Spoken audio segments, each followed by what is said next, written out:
Let's kick off our National League East farm previews with the most pitching-heavy system in baseball, the Atlanta Braves. You are Locked On MLB Prospects, part of the Locked On Podcast Network, your team every day.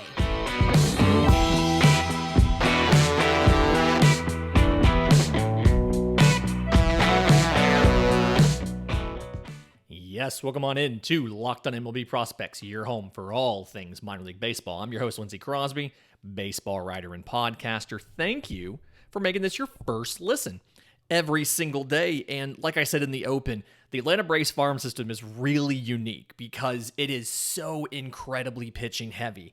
But there's a couple reasons for that. And we'll get to that kind of in the second segment and talk more about it. But I do want to talk about the top four players in this system, top four prospects in this system, and surprise, they're all pitchers. So the number one prospect in the system, and probably the highest ceiling guy of any of the pitchers here, is right-hand pitcher A.J. Smith-Shawver. 2021 seventh rounder out of high school, got 17 games in low A last year. 5.11 ERA, 68 and 2/3 innings, 103 strikeouts, so 13 and a half strikeouts per nine, to 39 walks, 5.1 per nine. Gave up 4 home runs allowed. And the thing here is, he was a hitter and a pitcher, as a two-way player in high school, and they were looking at him for college as a two-way player, but instead, Atlanta took him as just a pitcher. And the stuff is phenomenal. We don't do comps on this show, but it's reminiscent of the repertoire of a Spencer Strider. And you can kind of tell this is how Atlanta is shaping his development to mirror what they did with Spencer Strider. So the four-seam fastball is a fantastic pitch. 70 grade. It's the best fastball in the system. Sits 95 or so. Touches 98.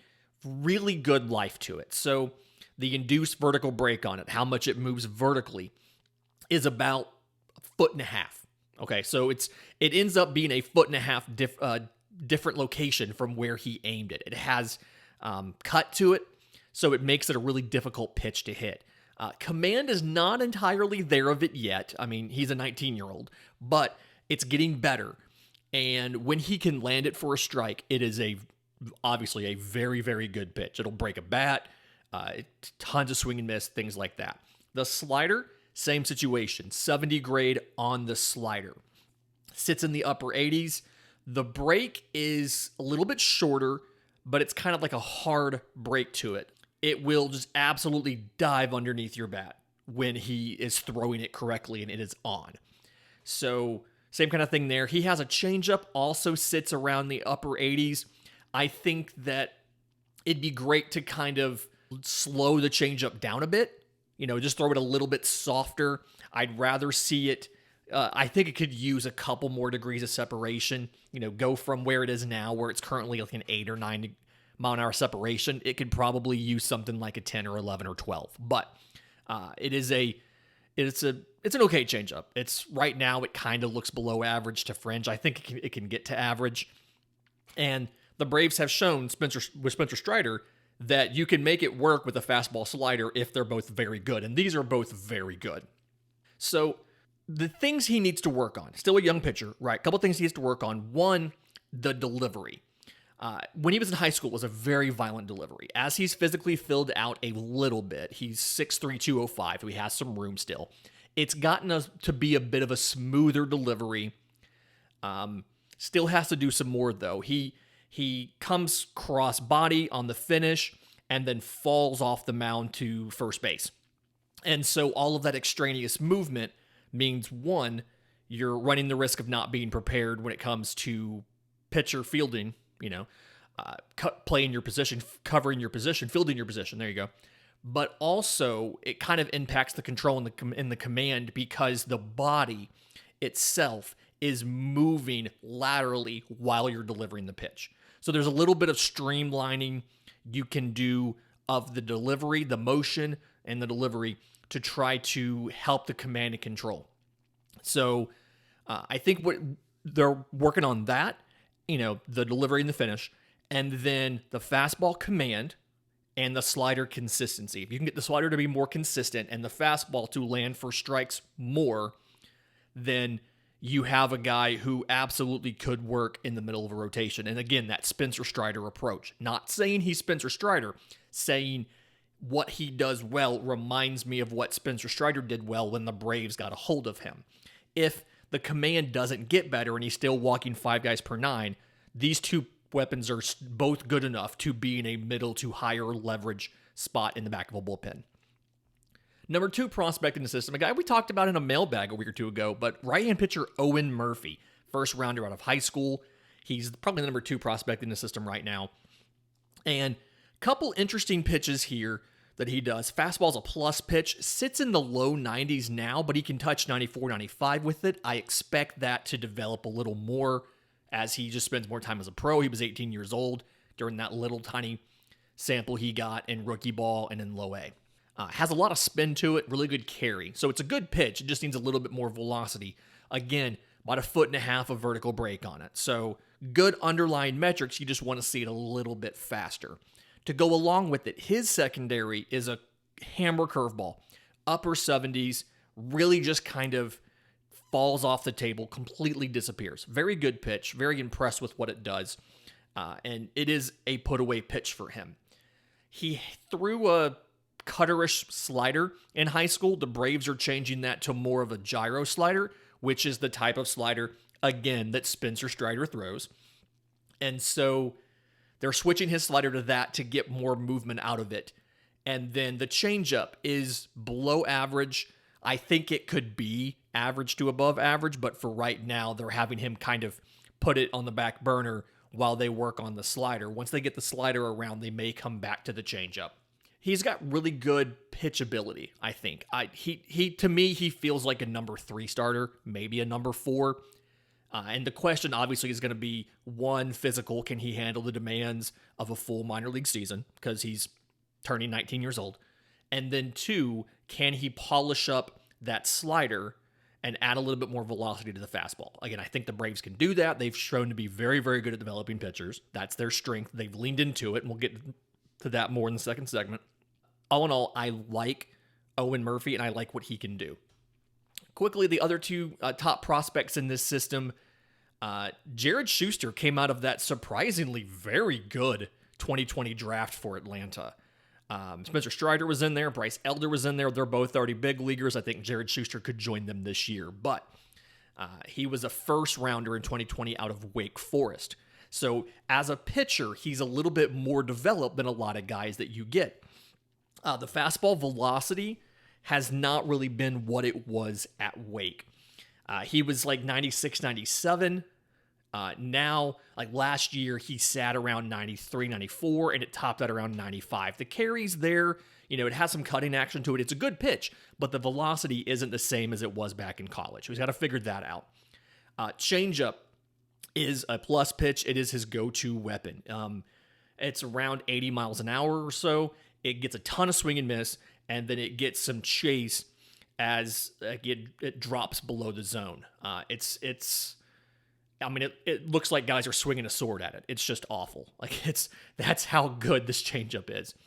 The slider is, I think, currently below average, but it could get to average. He was throwing it harder later in the year last year, and so it was getting, instead of being around 82 or 83, it was more around 85, 86, maybe 87.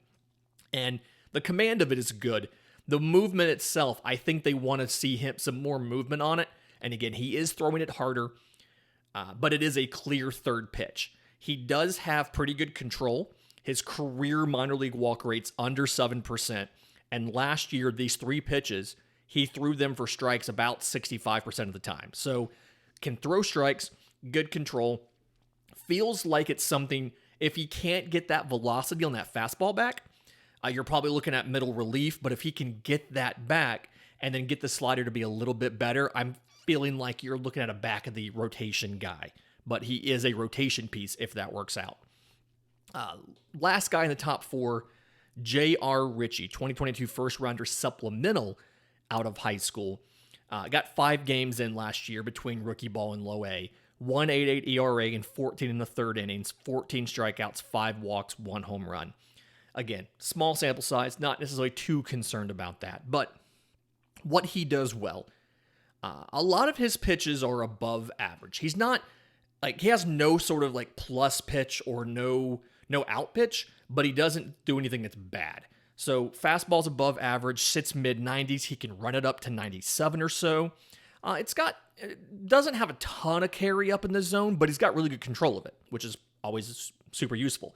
The slider is somewhere between above average and plus. I'd grade it above average, but he's broke a couple off that have been like, yeah, that's a plus pitch.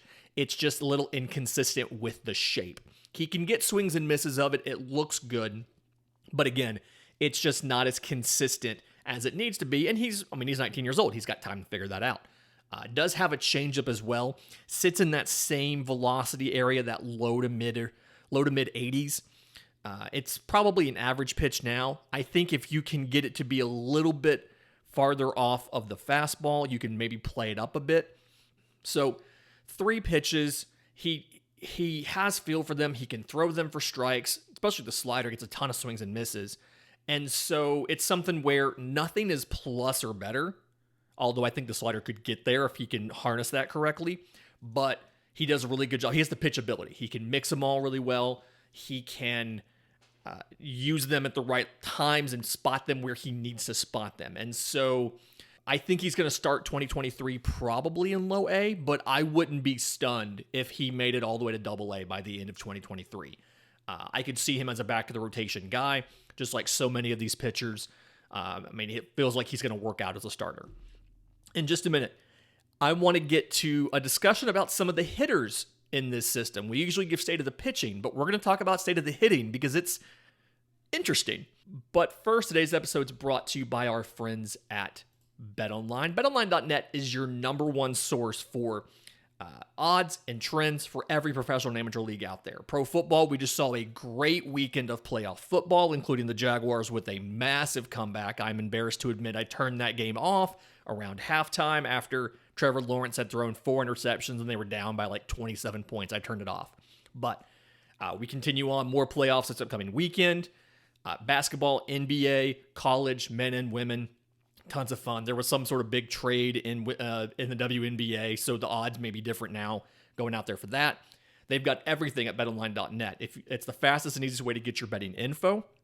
So head to the website today or use your mobile device to learn more about the trends in action because BetOnline is where the game starts. Okay, so we're going to do a little bit different, and we're not talking state of the pitching like we normally do because, again, this system is extremely heavy towards pitching. 9 of the top 10 prospects on my rankings are pitchers. The only position player in there I have right now is Braden Shewmake. And some of the promising position players, you've even seen them ship some of those guys out. Justin Henry Malloy was moved to the Tigers for a reliever earlier this winter. So I guess that's something that's going to happen when you look at the situation the Braves are in. The Braves are now, in essence, infamous for all of these incredibly long, affordable extensions, giving extensions to guys like a Ronald Acuna or an Ozzie Albies, or, a player who is young, who hasn't been up very long.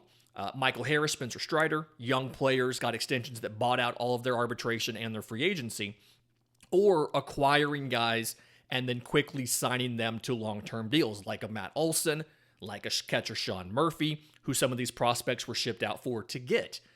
And so because of that, on a long-term basis, you don't really have any openings except for left field, where you have Eddie Rosario, who I think is on year 2 of a 2-year deal, or maybe it's a 3-year deal, and shortstop, where you just lost Dansby Swanson to the Cubs. The understanding as of now, according to comments from Alex Anthopoulos, general manager, is that you're going to have a competition between Vaughn Grissom, who came up last year and played second base in place of Ozzie Albies once he had the injury, the broken foot, and Orlando Arcia, who was traded for in 2021 from Milwaukee and has shown that he can handle the position, but there were some offensive questions last year about how well he could hit, whereas Vaughn Grissom has defensive questions about how well he can field, and he's been working with Ron Washington, the legendary Ron Washington, at getting his defense better to be prepared for the season. But there's a couple interesting position players. There's only really 2 or 3 true shortstops in this system. And Boris Tavares was a 2021 international free agent who should be debuting stateside this year. So not really going to go into a lot of detail on him right now. But the other 2 guys to know about is Cal Conley and Braden Shewmake. So Braden Shewmake was a 2019 first rounder out of Texas A&M. 76 games in AAA last year, 259, 316, 399, 7 home runs, 23 extra base hits, 23 walks to 57 strikeouts, and he went 9 of 9 on stolen bases. It was a weird year for him because he had a bunch of small nagging injuries, and then he ended up tearing his PCL in August. He collided with somebody. He was running out into the outfield to catch a ball. Outfielder was running in. They collided, and he got injured and missed the rest of the year. But he's somewhere between above average and plus defensively at shortstop. I mean, he is a talented defender and probably one of the better defensive infielders in the system right now. The issue is offensively. He really struggled starting 2021 in Mississippi, and he struggled starting 2022 in Gwinnett. The hit tool used to be seen as like a 55 or a 60, and now it's kind of down to about a 50. And then to go along with that, the power is a little bit below average. He's 6'4", 190. Supposedly, he's been trying to put on weight, put on muscle, put on weight, going back to college, and hasn't really been able to do it. And so, power-wise, there's a question about where is the ceiling, right? I mean, the thought process is he could probably be a 15 to maybe 20 home run guy in the bigs, but he's there. He's a above average defender. He's got plus speed. The arm is good enough to make all the throws you got to make at shortstop. And again, the range is good enough to live in the post-shift world of covering more ground at shortstop. I think if something were to happen, let's say you have Arcia, who is a better defender than hitter. You have Grissom, who's a better hitter than defender. If something goes wrong with one or both of those guys, you may see Braden Shewmake called up from AAA to step in and help out. There's also, the Braves have a type. He looks kind of like Dansby Swanson and Charlie Culberson, who was a Brave for a while before he went to the Rangers. The Braves have a type, and Braden Shewmake doesn't look exactly like Dansby Swanson did, but he looks a lot like him. And so it's just really interesting to me. I find that funny. The other shortstop in this system is Cal Conley, 2021 fourth rounder out of Texas Tech. Something about Texas shortstops is a thing for the Braves. But 119 games last year between low A and high A, 251, 318, 420, 16 home runs, 43 extra base hits, 44 walks to 109 strikeouts, 36 of 44 on stolen bases. So the thing with Cal Conley, he's offense over defense, but it feels like he's not, like he's a jack of all trades. He doesn't have anything that's really a plus. He has good speed. He's probably one of the faster base runners in the system, so I'll give him that. But it feels like the defense, okay? He could probably give you above average defense, but the arm's a little stretched at shortstop. He's a better hitter than his power profile, but the power picked up a little bit over the course of the year. I mean, he slugged 414 in low A and 429 in high A. It's not anything to write home about, but it's better than his draft year where he hit his slugging was like 307. So the power is starting to come in. But it's just a situation where I don't think sticking at shortstop, he's going to be a starter at the MLB level. It feels like he can either be a utility man, where again, he's stretched at short, but he can help you if you need it, or he can move to second base, and if the power comes in a little bit better, then he can be an everyday regular at second base. Obviously, just like everywhere else in the infield, the Braves have a guy signed long-term in Ozzie Albies at second base. Injuries do happen, and some of these guys will be trade candidates going forward, but I do feel like of the two, he's the better hitter over Shewmake. Shewmake's the better defender over him. But those are the two only true shortstop options once you get above rookie ball.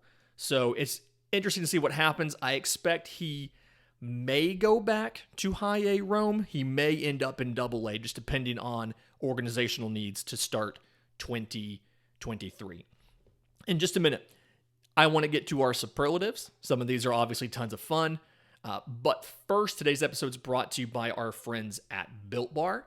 If you're trying to eat better for 2023, one of your resolutions is to take care of your body, treat it like the temple it is, then we have the thing for you because you've got to try a Built Bar. Healthy is actually tasty.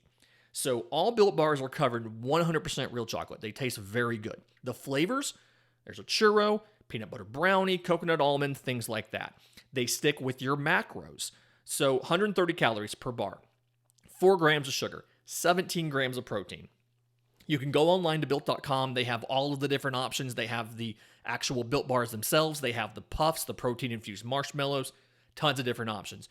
And then, if you want something and you don't want to wait for it to be shipped, you can go to your local Walmart or Sam's Club. So Built.com always has all of the limited time flavors, the special options like the puffs and things like that. Or go to Walmart, walk to the pharmacy section, you can get a box of Built Bars, a 4-bar box of cookies and cream, of double chocolate, or of coconut puff. If you're close to Sam's, you can go get a 13-bar box of brownie batter or churro. So you can go pick up a sample box at Walmart. If you like it, you can go get more at Sam's Club. And if you want something that besides those options, you go to Built.com, check out everything that's there, the limited time things, the recurring flavors, the special options, stuff like that. Built.com. Okay, so superlatives. One of our favorite parts of the entire show. Your power tool is only as good as your hit tool. Thing I say a lot. Somebody suggested we put it on a shirt. I've talked to some folks about that. But the power over hit guy in this system, first baseman Drew Lugbauer. 6'3", 220. He was a 2017 11th rounder out of Michigan. So he is 25 years old and repeated double A last year. He'll be 26 next year. And double A stats, 213, 328, 443. 28 home runs, which was a record in double A Mississippi, which is I believe a pitcher-friendly park. I have to check the park factors. But 28 home runs, Mississippi record, 53 extra base hits, 75 walks to 212 strikeouts, which is apparently also a Mississippi record, and no stolen base attempts. So he was drafted out of Michigan as a catcher. And after being drafted, they were playing him at catcher and at third and at first. He's since dropped third base, and then he's kind of dropped catching. I think he only caught once or twice last year. He was almost entirely a first baseman, 124 games in 2022 at first base. And the last time he caught one game in 2021. So he is entirely a first baseman. And so that means there's extra pressure on the bat, right? Like to be average at first base offensively, you have to have a WRC plus of like 110. Well, last year he was at 101. And the issue, as you can guess from the stats that I gave, is making contact with the ball. He is, again, a big boy, tons of power. When he hits a home run, it's not like a wall scraper. This sucker is gone. Now, despite that, his OPS was 771, which was the second highest of his career, but he struck out 212 times in 128 games. And so, like, you're at the point of he's 25, 26 years old. He just repeated double A. I'm guessing he's going to go to triple A Gwinnett in 2023. And if something happens, if there's injuries, things like that, he may briefly get called up to fill in at first base or DH for a week or something like that.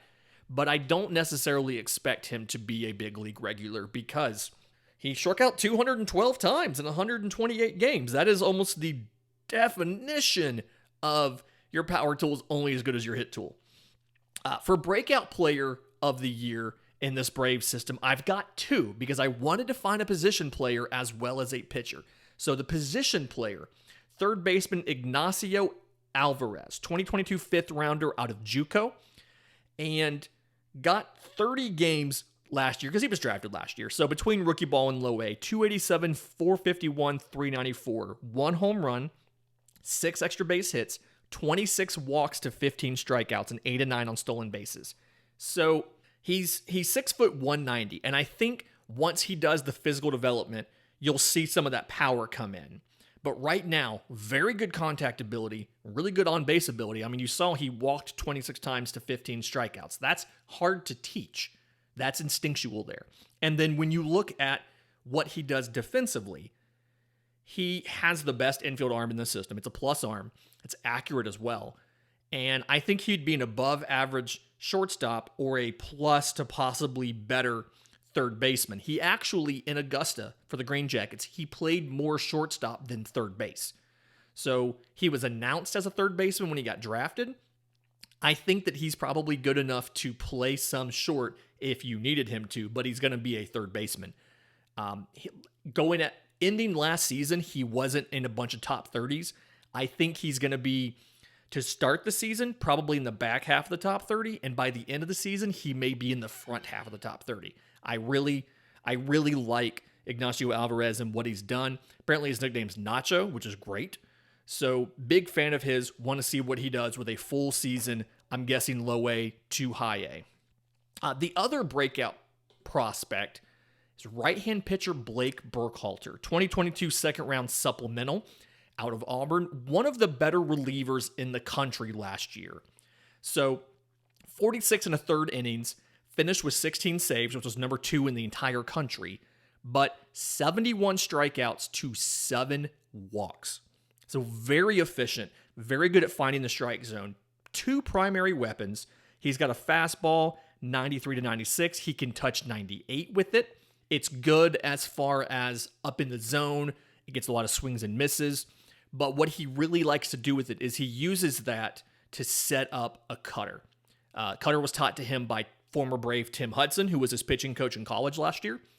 Sits high 80s to low 90s. Doesn't move a ton, but when he throws it hard, its power, it'll break some bats. It is a weapon. It'll get in on your hands and really kind of give you trouble. He likes to pitch down and away to righties. As far as the fastball and things like that, kind of staying away where they can't really do a lot of stuff against it. He could have some struggles against lefties, because obviously that cutter is not going to be any helpful with the movement profile of it. But he's working on a changeup, sits mid-80s or so. It's probably fringe right now. I think it could be a little bit better. But right now, plus fastball, plus cutter, and then a changeup that you need to get to at least average. They announced him as a starter when they drafted him, but I absolutely see him as a reliever. He only got in 3 games last year, 4 2/3 innings. So it's not necessarily worth going over all of that. 7 strikeouts, 1 walk. It's all incredibly small sample size, but I think he absolutely could break out and could be a quick mover for the Braves this year. Guy who needs to stay healthy in the system, not a prospect, Mike Soroka.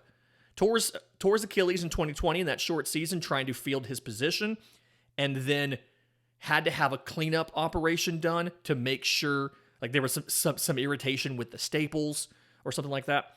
And then the day he got the boot off during the rehab, the same day he retore the Achilles walking into the facility.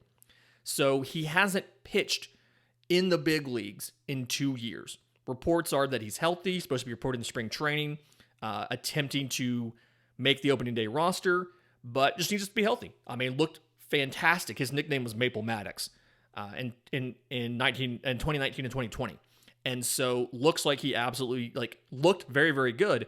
We just have such little track record of guys who have had multiple Achilles tears that we don't know how he's going to come back from it. The best outfield defender in this system, just real quick, Caden Morton. So 2019 19th rounder out of high school. Got 107 games in low A last year. 227, 341, 384. 12 home runs, 27 extra base hits, 56 walks to 139 strikeouts in 107 games. 12 of 17 on stolen bases. He was a two-way player in high school. He had been a quarterback and focused solely on baseball. The fastball, he threw the fastball about 92, 93, had a good curveball as well. but the Braves have him as an outfielder. I think right now he's probably only above average in center field because he needs a little bit of work on the reads, the routes, and the reactions. But the arm is massive, as you expect from a former pitcher, probably a 70 grade arm, and he's insanely athletic. So just change of direction, speed, all of that is very, very good. And so longer levers, I think he's got some good power potential, and you saw him hit 12 home runs last year. He also struck out 139 times. You've got contact issues.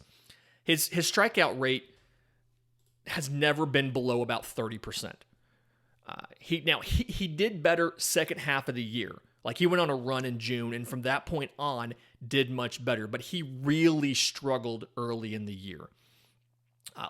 He had a hit in each of his first 2 games, and then only had 3 more hits for the entire rest of April. So it's just he needs more development. He needs more time. But he also had 21 outfield assists in 102 games. Like the tools are there. He's just incredibly raw and needs to figure out exactly what he is offensively, what he is defensively. Like I said, he can walk plenty. He walked around 13% of the time. Cut the strikeout rates down to 30% in the back half of the year, but you have to be better than that to have a chance to come up as a fourth outfielder and defensive replacement guy, especially with the reads, routes, and reactions being at the point where you're just above average right now. Again, I think he can get the plus. Fantastic week this week. Remember, if you have questions for the show, I'm on Twitter at Crosby Baseball. Show's on Twitter at Locked On Farm. You can email us, lockedonmlbprospects@gmail.com, or drop your questions in the new Locked On MLB Prospects Discord. Link is in the episode description. Link is in the show notes. Until tomorrow's show, where we're previewing the New York Mets, this has been Locked On MLB Prospects.